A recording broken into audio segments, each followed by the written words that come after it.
It started with a scream and the sound of a child's laughter echoing across the park. The woman sitting under the oak tree never thought today would be the day her calm Sunday afternoon turned into a battlefield of prejudice, justice, and revelation.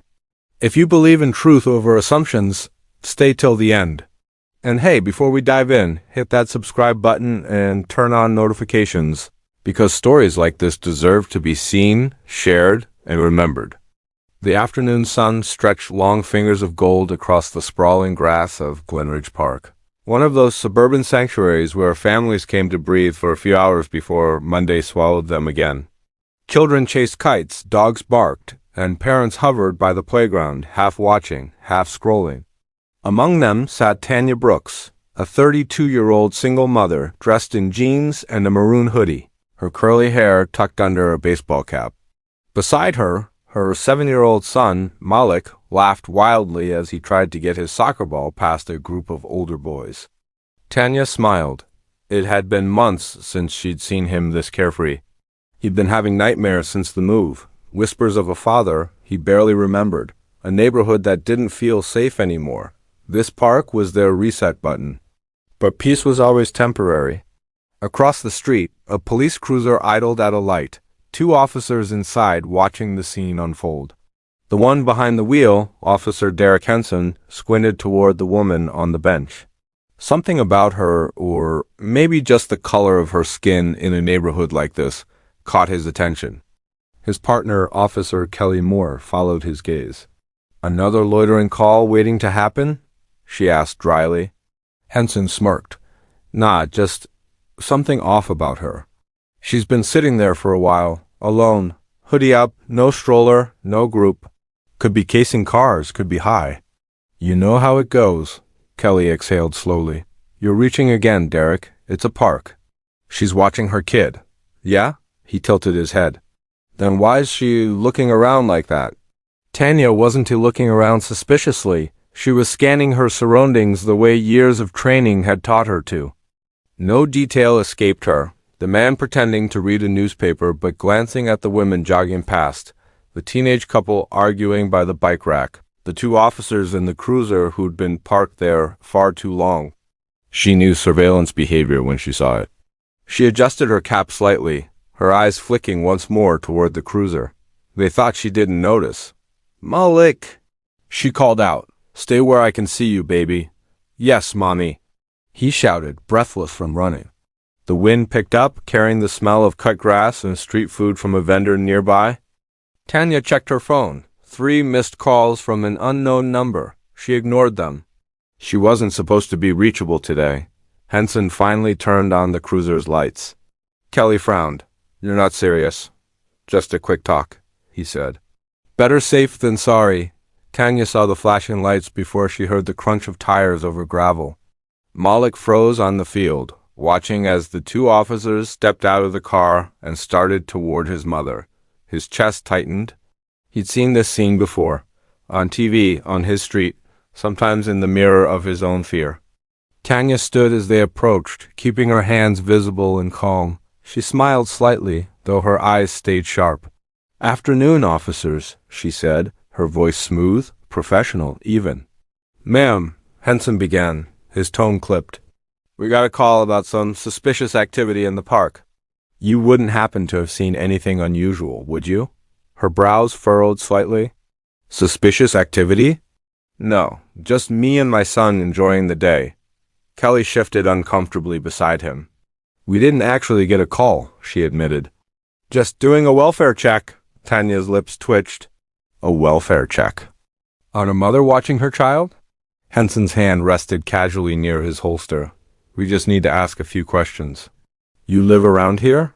"I do," Tanya said evenly. "Why? Mind showing some ID?" Malik ran up, clutching his soccer ball. "Mommy, what's happening?" "It's okay, sweetheart," she murmured, keeping her gaze locked on the officers. Everything's fine, but it wasn't fine. Not to Henson. Not to her. Not to the growing circle of people noticing the flashing lights and pulling out their phones. She reached for her wallet slowly. "I'm reaching into my bag, officer," she said clearly. Kelly looked tense now. "Derek, maybe..." "It's fine," he cut her off. Tanya handed over her driver's license. He studied it, then her. This address is current, she interrupted. He nodded slowly, still unconvinced. What brings you here today, Miss Brooks? My son likes the park, she said simply. He tilted his head. And you always wear a hoodie in 80-degree weather? Her jaw clenched. Sun protection. Kelly shifted. Look, we're just making sure everyone's safe, okay? There's been a few car break-ins nearby. You match part of the description. Tanya's laugh was short, humorless. Let me guess. Black, hoodie, breathing? The silence that followed was deafening. Malik's small voice broke it. Mommy, can we go home? She placed a reassuring hand on his shoulder. In a minute, baby? Henson narrowed his eyes. Ma'am, you're being combative. I'd suggest you calm down. Tanya took a breath. Her voice dropped to a tone that commanded authority, the kind that came from years of experience. I'm calm, officer. More than you know. Now, unless you plan to charge me with something, I'd appreciate it if you let me enjoy my afternoon. Kelly opened her mouth to speak, but before she could, a voice crackled through Henson's radio. Unit 14, report of a suspicious female at Glenridge Park. Possible match to ongoing surveillance case.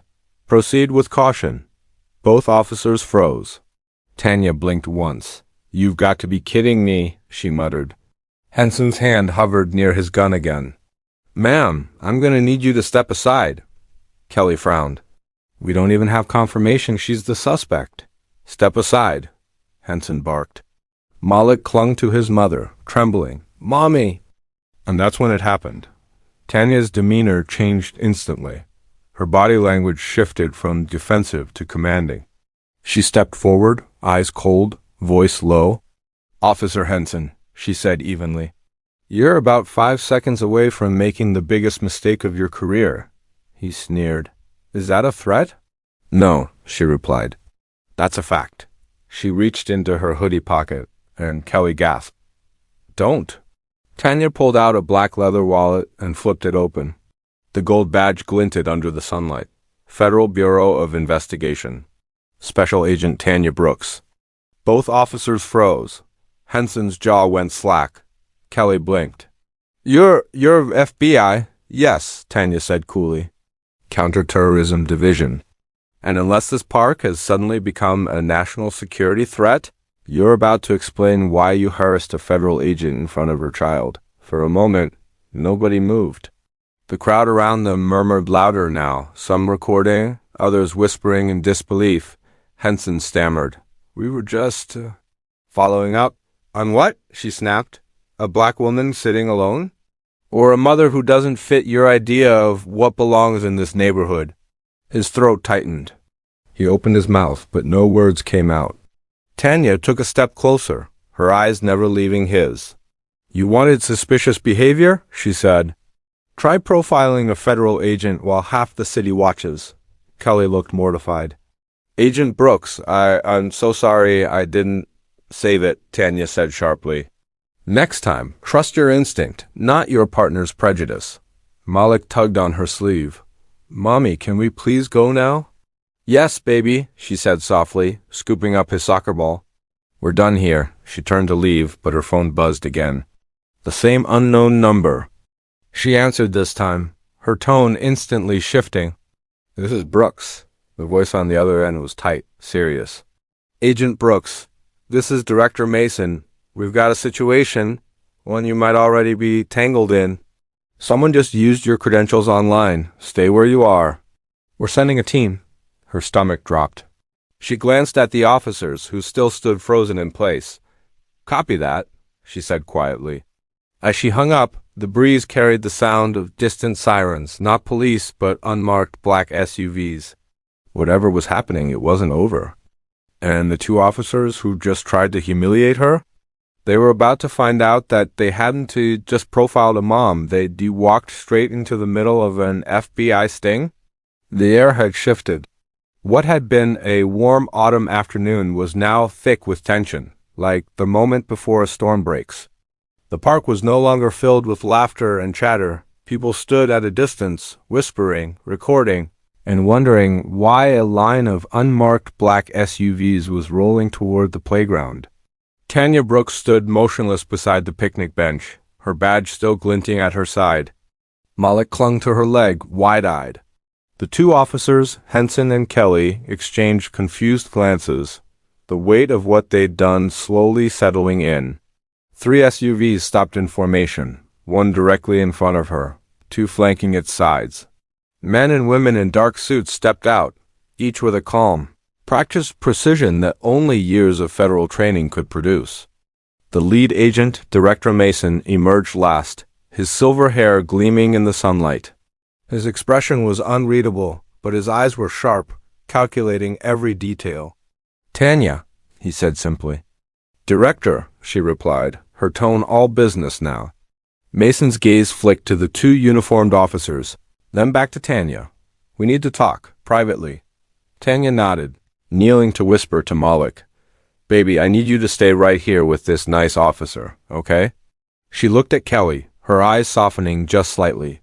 "Keep him safe," Kelly nodded quickly. "Of course," Malik frowned. "Mommy, are you in trouble?" She smiled faintly. "No, sweetheart. Mommy's just doing her job." As she stood and followed Mason toward one of the SUVs, she noticed the crowd still recording.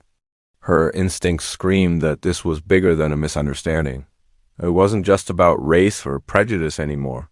Someone had deliberately pulled her into the spotlight, and she needed to find out who.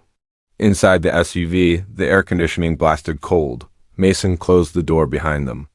"You've made quite a scene," he said flatly. "I didn't do anything wrong," Tanya replied. "No," Mason agreed. "But someone wants it to look like you did," she turned sharply.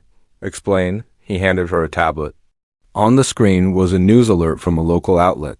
Breaking. Suspicious woman with fake FBI badge causes panic at Glenridge Park. Her stomach twisted. Fake badge? "Whoever's behind this has been leaking information since last night," Mason said. "Your credentials were used to access restricted files from Quantico's main server. At the same time, your ID was pinged near the park." "That's impossible," Tanya said, shaking her head. "I haven't logged in since Friday."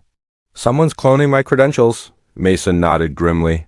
"And that someone knew exactly where you'd be." She leaned back, her mind racing. "My phone," she said. "Those missed calls earlier, could they have been tracking signals?" "Already checked," Mason said. "We found a data spike linked to your device's serial number. You've been under digital surveillance for at least 48 hours. Tanya exhaled slowly, fury building behind her calm eyes. "This is internal." "Could be," Mason admitted. "But whoever did it wants you discredited, maybe worse. Then we find them," she said. He studied her. "You sure you're up for this? You've already drawn enough public heat." She met his gaze. "Sir, someone framed a federal agent in broad daylight in front of my son." "I'm not sitting this one out." Mason's lips curved slightly. "That's what I thought you'd say." He handed her a small encrypted phone. "Use this. Clean line. You're off the grid until further notice. And Tanya," he hesitated. "Be careful who you trust." She nodded, stepping out of the SUV just as the crowd began to disperse. Malik ran up, relief flooding his small face. "Mommy!" She scooped him up and whispered, "We're going home, baby." Kelly approached nervously. "Agent Brooks." "I'm so sorry." "I didn't." Tanya cut her off gently. "You listened when it mattered." "That's more than some people do." Kelly blinked, clearly surprised by the kindness. Henson, on the other hand, couldn't meet her eyes. He stood rigidly by the cruiser, every ounce of bravado gone. Tanya didn't bother addressing him. She strapped Malik into the back seat of her car, started the engine, and drove off, but not before glancing once more in the rearview mirror. The park looked peaceful again, too peaceful. Back home, her small townhouse felt unusually quiet. She locked every door, drew the blinds, and powered off her personal phone. Malik sat at the kitchen table, coloring a picture of a soccer ball in a park. "Mommy?" he said softly. "Why were those police mean to you?" Her throat tightened. "Because sometimes people don't understand others right away, baby. They make guesses instead of asking questions." "Like bullies?" She smiled sadly. "Yeah, kind of like bullies." He thought for a moment. "But you're strong." You weren't scared. She brushed a curl from his forehead. I was scared, honey. But being brave means doing what's right even when you're scared. His little smile returned. Then you're the bravest, her heart squeezed. Thank you, baby. Once Malik was tucked in for bed, Tanya opened her laptop, not her work one, but an old encrypted model she'd kept for emergencies. She slipped in a hidden USB drive and typed commands until a terminal window opened. All right, she muttered to herself. Let's see who's trying to play me. Within minutes, she traced the digital signature from her cloned credentials. It led to an IP address that bounced across multiple servers, ending at a location she hadn't expected, a police department server in her own city. Her pulse quickened. Someone local was inside her system, someone who had access to both FBI databases and local law enforcement feeds. She dug deeper. Each layer peeled back revealed fragments of files, partial access logs, erased metadata, and something labeled Project Sentinel. Her eyes widened. That name hadn't been used in years. Sentinel was a joint task force between the FBI and local police, a classified program dismantled after allegations of corruption and racial bias. She'd been part of that task force once, and she'd been the one who blew the whistle. Her heart pounded. You've got to be kidding me, she whispered. Someone from Sentinel was still active, and now they were coming for her. The next morning, Tanya left Malik with her neighbor, Mrs. Jenkins, under the guise of an early meeting. She drove downtown, eyes scanning every mirror. The city buzzed like any weekday, cars honking, people rushing, but to her, it felt like walking through a minefield. She parked 3 blocks from the precinct and approached on foot. Inside, the desk sergeant gave her a nervous smile when he saw the badge. Afternoon, Agent Brooks. She leaned in. I need to see your IT logs from the past 48 hours. Particularly remote database access. He hesitated. That's restricted. I'm aware, she said firmly.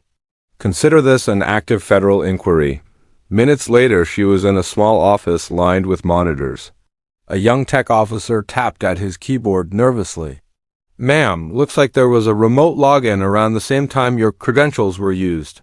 It came from an internal network account, Officer De Henson. Tanya's stomach dropped. Derek Henson? Yes, ma'am.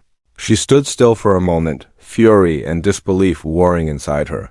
The same officer who profiled her yesterday had also hacked her credentials. But why? Print everything, she ordered. Every log, timestamp, and routing detail. And keep this between us. The tech officer nodded. Yes, ma'am. As she left the building, her mind spun. Henson wasn't smart enough to pull off something this complex. He was a pawn. Someone higher was moving the pieces, someone who wanted to make her look dirty before taking her down completely. She was halfway to her car when she noticed the man leaning against the lamppost across the street. Gray hoodie, sunglasses, still as stone. When she glanced his way, he turned and disappeared into the alley. Tanya followed without hesitation. The alley was empty, except for a folded piece of paper wedged in a crack of the brick wall. She pulled it out and unfolded it. One word was scrawled across it in sharp black ink. Run. Her phone buzzed again. The encrypted one Mason had given her. She answered. Brooks, she said. The voice on the other end was distorted. Male. Calm. They know. They're coming. You have less than 10 minutes. Who is this? She demanded. But the line went dead. She looked up and saw 3 black sedans turning onto the street. Her instincts screamed louder than ever. Whoever framed her was cleaning up loose ends. She sprinted toward her car, pulling Malik's photo from her pocket as she ran. Her son was the only reason she couldn't afford to lose. She jumped into the driver's seat, slammed the door, and gunned the engine. The sedans accelerated behind her. Whatever this was, it was no longer about a park confrontation or a hack badge. This was war.